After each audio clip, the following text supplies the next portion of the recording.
Well, there are a lot of youth that are getting involved, and we saw that with March for Life recently, and the ever-increasing numbers of the youth. And obviously, those of us who are pro-life are having children, our opponents aren't. And the I just saw an article about that today. Did you really? Yeah, they were talking about numbers of, and they're talking more in a political sense with conservatives and liberals and whatnot. But they're noticing that the states that are more conservative, like those in the South and some of those in the Midwest and the West, which are typically pro-life or whatever, are reproducing more than the other states. And so the article was about why those hillbillies, are having all those kids. Yeah, well, I mean, it's so logical. It's absurd. I mean, we are talking about logic here, and if you don't have children, you're not going to have a continuation of whatever your morals, values, and beliefs Absolutely. are. So I think that's a major issue. So what can people do? You were saying that obviously people could still volunteer. Sure. They could purchase the T-shirts. What's the website for this? The website address is nationalprolifeT-shirtday.com, and it's funny because I think you can see it behind us. It just happened to be within view. But go there, and what you can do, I mean, you can still do a lot of stuff. You can volunteer here at our warehouse or resources department, but also we have website banners. Grab the HTML codes and post them all over MySpace and whatever website you guys go to. We have flyers that you can download, print, make copies, hand them out, get people excited about it. And we also have, you probably want to get educated, because I got this email too as well. It says, one of my friends has gotten into some heat with the principals at a local middle school for selling the shirts. And I spoke to this person's parent later on, and this girl's awesome, okay? Young pro-life activist. She's out there blazing the cause, recruiting all of her friends to wear the shirts, and then the principal harasses her, says, you can't do that here, Yeah.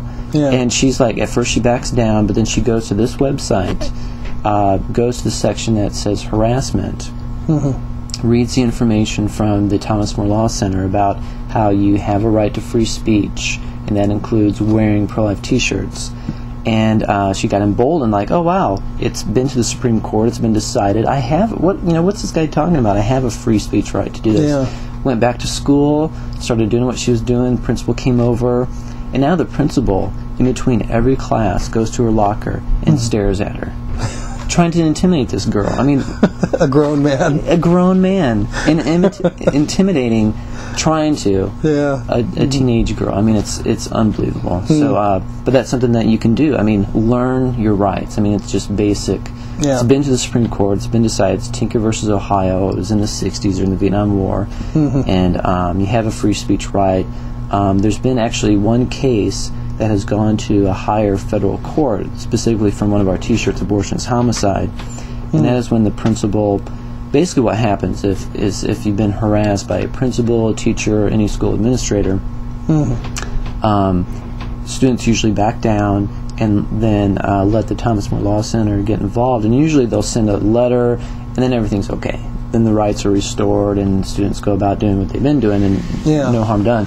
This one school, I believe in New Jersey or New York, decided, no, we're going to fight you about this. Wow. And what ended up happening is they were sued, and it went to a high federal court, and a liberal, not as bad as the Ninth Circuit, but almost as bad, basically said, that, hey, this student has a right to free speech. You can't deny that.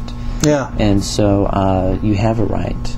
And so don't let them bully you. Yeah. Download this letter. Show them the letter. If they don't want to take it, then you've done your job.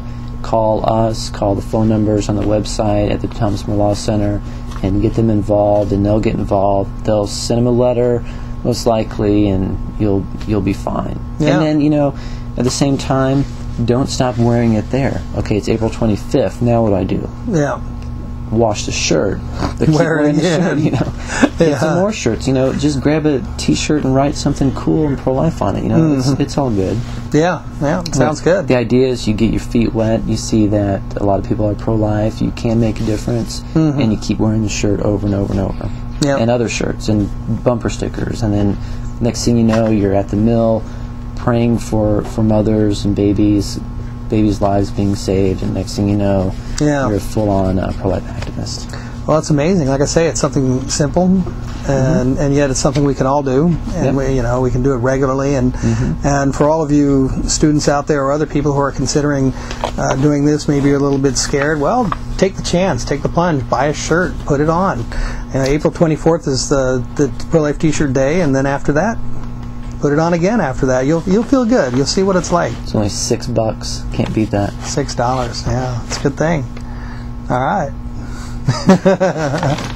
All right, this is Peter Shin, NationalProLifeRadio.net and ProLifeNews.tv with Erik Whittington. Thank you. Thanks, man.